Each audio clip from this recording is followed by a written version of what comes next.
يا قوم إنما هذه الحياة الدنيا متاع وإن الآخرة هي دار القرار.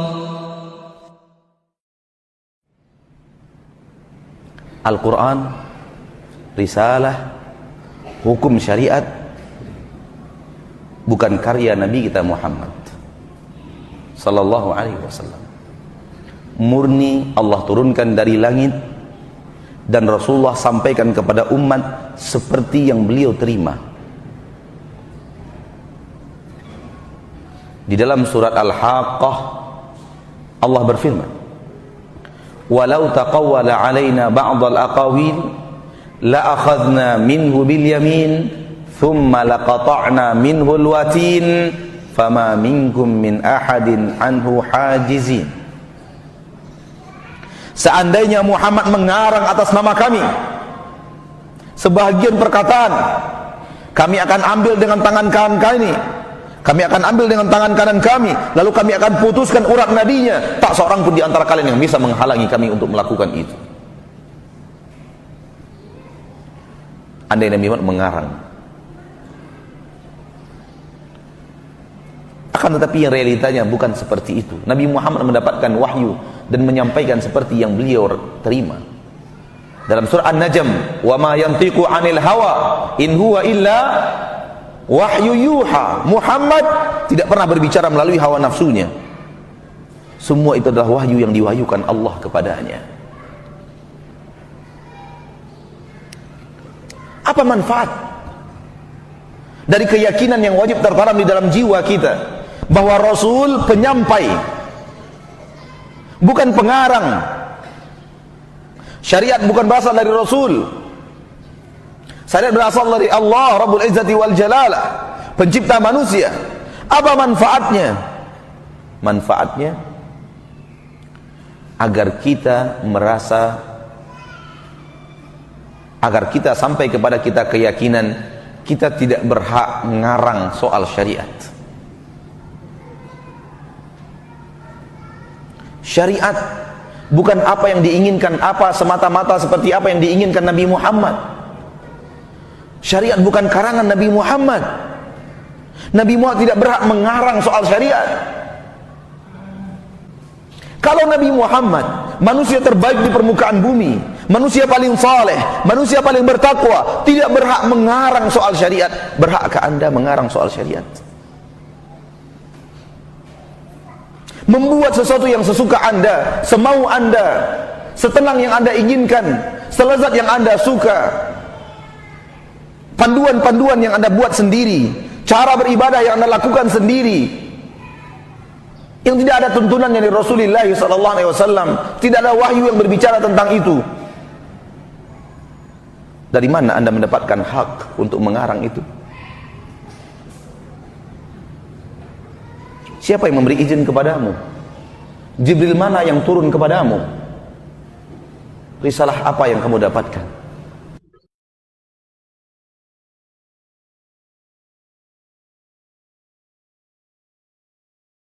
Anda tidak lebih soleh dari Nabi Muhammad, itu pasti.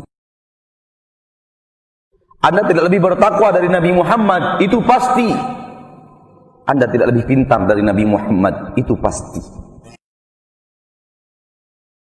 Ketika Anda tidak lebih soleh, tidak lebih pintar, tidak lebih mulia, tidak lebih bertakwa, pantaskah Anda membuat sesuatu sementara Nabi Muhammad tidak pantas membuat sesuatu semaunya? Berfikirlah wahai pelaku bid'ah, agama ini bukan sesuai dengan hawa nafsu Nabi Muhammad. Agama ini syariat, agama ini wahyu, agama ini Allah turunkan dari langit.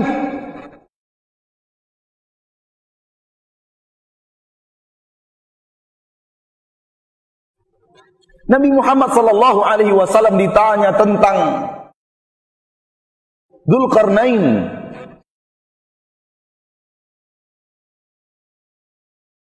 Nabi Muhammad mengatakan, besok saya jawab. Allah tahan sebulan berita di langit. Tidak Allah turunkan kepada Nabi Muhammad berita tentang Dzulqarnain. Karena Nabi Muhammad sedikit terlontar kata yang tidak pantas. Besok Rasulullah tahu apa yang terjadi besok? Tidak tahu. Baru kemudian Allah turunkan, seraya turun teguran kepada Nabi Muhammad sallallahu alaihi wasallam, wala taqulanna li syai'in inni fa'ilun dzalika ghadan illa ayyasha Allah. Jangan katakan aku kerjakan itu besok kecuali kamu mengatakan insya Allah.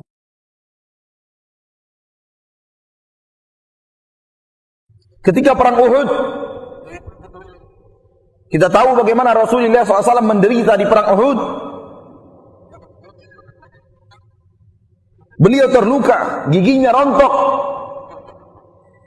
sahabat-sahabatnya berguguran di medan jihad. Apa kata Rasul sallallahu alaihi wasallam? Bagaimana akan mendapatkan keberuntungan kaum yang telah melukai nabi mereka? Bagaimana akan beruntung kaum yang melukai dan mencederai nabi mereka sendiri? Turun firman Allah, "Laisa laka minal amri syai'." Soal itu wahai Muhammad bukan urusanmu. Soal mereka mendapatkan hidayah setelah itu atau tidak, itu bukan urusanmu wahai Rasul. Urusan Allah. Dan Allah buktikan. Khalid bin Walid masuk Islam. Muawiyah bin Abi Sufyan masuk Islam radhiyallahu anhum. Padahal itu adalah pemimpin-pemimpin Quraisy di perang Uhud. Keahlian dan keilmuan berperang Khalid bin Walid yang telah mencederai umat Islam dan melukai umat Islam di perang Uhud dengan izin Allah. Ketika Nabi mengatakan bagaimana mereka akan mendapatkan petunjuk, Nabi mereka lukai. Allah marah. Allah tidak suka. Allah tidak ridho dengan kata-kata itu. Dan Allah menegur nabinya dengan mengatakan laisa laka minal amri syai'.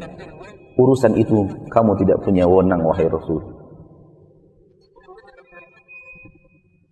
Lihatlah Rasul yang sangat menginginkan Islamnya Abu Thalib, paman yang ia cintai dan mencintainya, paman yang mendukung dakwahnya, paman yang menjadi bumper dakwah Rasulullah. Masuk Islamkah pamannya Abu Thalib? Tidak. Akan tetapi Salman Al-Farisi masuk Islam tanpa sepatah kata dakwah pun dari Rasulullah SAW untuk Salman Al-Farisi. Hanya Salman Al-Farisi datang membawa makanan, seraya berkata, ini untuk kalian sebagai sedekah. Ia melihat dari kejauhan, Nabi Muhammad tidak mau memakannya. Besoknya datang lagi, saya berkata, ini hadiah untuk kalian, hadiah dari saya. Dilihat dari kejauhan Rasulullah memakan makanan itu. Taulah dia, inilah Rasul yang Allah Subhanahu wa ta'ala akan utus, yang telah Allah utus. Lalu keesokan harinya Khalid Salman Al-Farisi memutari badan Rasulullah, dan Rasulullah tahu bahwa Salman Al-Farisi ingin melihat khatmun nubuwah di pundak Nabi Muhammad. Rasulullah memperlihatkan khatmun nubuwah kepada Salman Al-Farisi. Langsung Salman Al-Farisi masuk Islam tanpa sepatah kata pun dari Nabi Muhammad SAW. Di dalam Kitabul Fawaid, Ibnu Qayyim Al-Jauziyah berkata, seolah-olah Allah ingin mengatakan kepada Rasulnya, wahai Muhammad, kamu inginkan untukmu Abu Thalib, namun aku inginkan untukmu Salman Al-Farisi. Allah yang mengatur, bukan kita.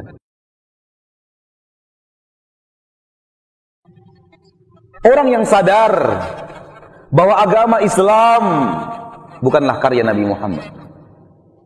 Orang yang sadar bahwa agama Islam tak seorang pun yang bisa menciptakan seperti agama Islam, seperti sempurnanya agama Islam, agama tanpa cacat, agama tanpa salah, agama tanpa khilaf, agama yang tidak bertentangan dengan zaman manapun, di waktu kapanpun.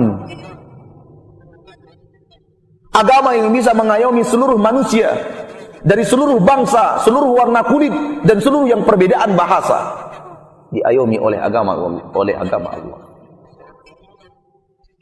Dan diatur dengan peraturan yang sempurna, peraturan yang seimbang.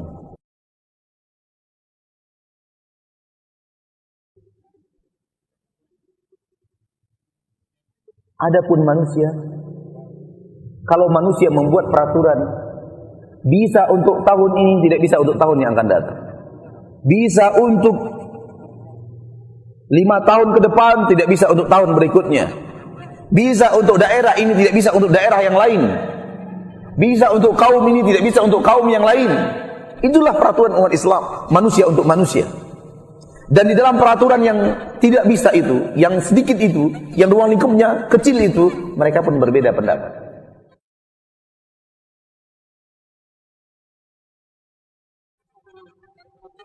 Sehingga orang bisa lari dari hukum. Dijebak dari pasal ini, dia keluar ke pasal ini. Dijebak dari pasal ini, dia keluar melalui pasal itu. Hukum bisa dipermainkan. Tetapi dalam agama Allah yang mulia, tidak bisa. Semua terpagar dengan pagar yang ketat.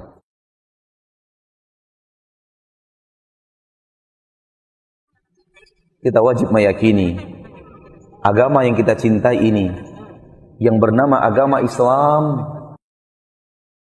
wahyu dari Allah, turun dari langit melalui malaikat Jibril kepada Nabi Muhammad sallallahu alaihi wasallam. Tugas Nabi hanya menyampaikan. Wa ma 'alaina illal balaghul mubin. Tidak ada kewajiban kami melainkan menyampaikan penyampaian yang nyata, penyampaian yang jelas. Wa ma 'alaika illal balagh. Tidak ada kewajibanmu wahai Muhammad kecuali menyampaikan.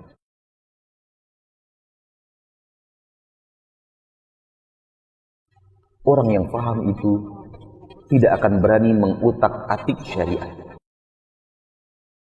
Orang yang paham itu tidak akan berani menambahkan sesuatu yang tidak ada di dalam syariat. Karena dia tahu persis, dia tidak boleh protes kepada Allah. Dia tidak lebih pintar, dia tidak lebih hebat.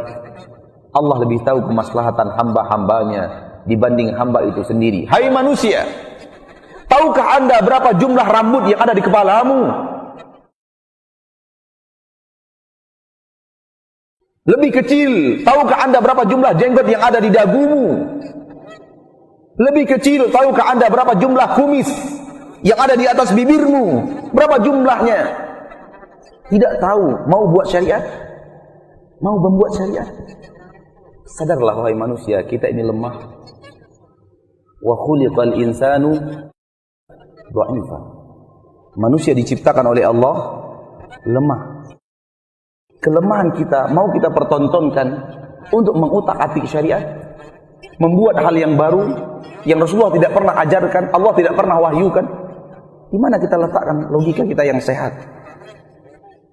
Kalaulah kita boleh membuat syariat baru, untuk apa Allah mengutus Rasul? Kalaulah boleh kita menambahkan sesuatu yang baru, untuk apa Allah turunkan firman-Nya di dalam Al-Quran?